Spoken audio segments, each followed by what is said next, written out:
नमस्कार दोस्तों, मैं doctor Vikram Kumawat, sports physiotherapist. आज हम बात करने वाले हैं खाने पीने की चीज़ों से अगर आपको कोई प्रॉब्लम हो रही है तो आप किस टाइप का प्रोडक्ट आपको खाना चाहिए, चाहे वो आपकी ग्रेन्स हो, वेजिटेबल्स हो, फ्रूट्स हो, मिल्क या डेयरी प्रोडक्ट्स हो, मीट हो, चाहे कुछ भी प्रकार के प्रोडक्ट हो।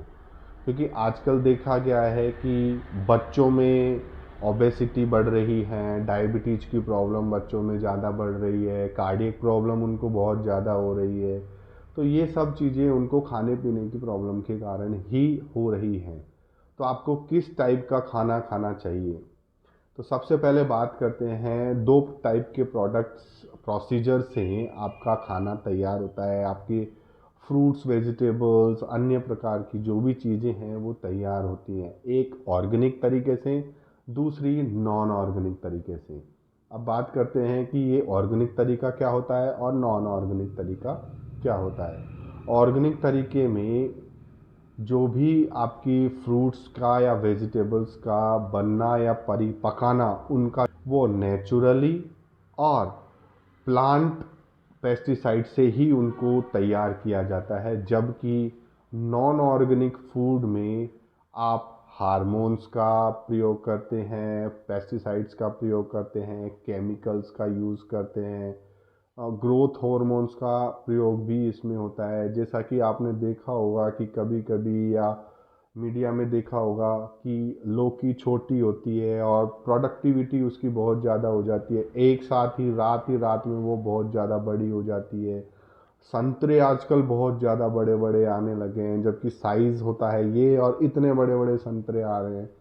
वो सब नॉन ऑर्गेनिक तरीके से तैयार की गई प्रोडक्ट्स होते हैं। तो अपने को ज़्यादा से ज़्यादा उनका कंज्यूम कम करना चाहिए और ऑर्गेनिक तरीके के फूड की तरफ अपने आप को ज़्यादा फोकस रखना चाहिए।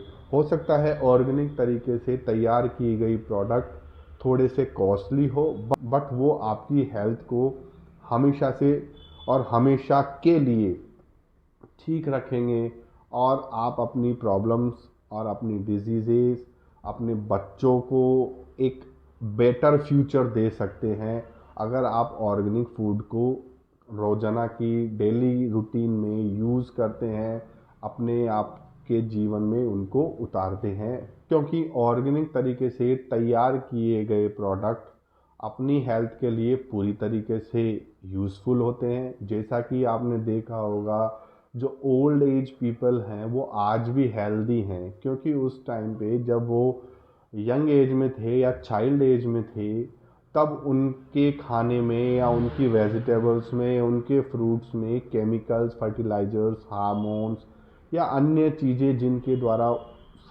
उन चीज़ों को पकाया जाता है, जल्दी तैयार कर लिया जाता है। बिकॉज ऑफ आजकल डिमांड बहुत ज़्यादा होती है, तो सप्लाई देने में टाइम ना लगे। क्योंकि ऑर्गेनिक तरीके से अगर कोई चीज़ पकाई जाती है तो उसको पकने में टाइम लगता है, लेबर ज़्यादा लगती है, और अगर टाइम ज़्यादा लगेगा तो उसकी डिमांड को टाइम पे सप्लाई करना पॉसिबल नहीं होता है। इसलिए नॉन ऑर्गेनिक तरीके से या सिंथेटिक तरीके से उनको तैयार किया जाता है और वो फटाफट मार्केट में अवेलेबल हो जाती हैं। इसलिए ये प्रॉब्लम बच्चों में देखने को मिलती है और आपके और मेरे यंगस्टर्स में, मेरे बुजुर्गों में वो प्रॉब्लम नहीं थी, क्योंकि वो रियल नेचुरल प्रोडक्ट से तैयार किए गए या नेचुरली तैयार किए गए प्रोडक्ट का यूज़ करते थे। वो आज भी हेल्दी हैं, ना उनको कोई डायबिटीज़ की प्रॉब्लम है,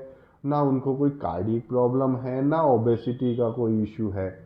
तो आप अपने भोजन में ऑर्गेनिक फूड को कंसिडर करें।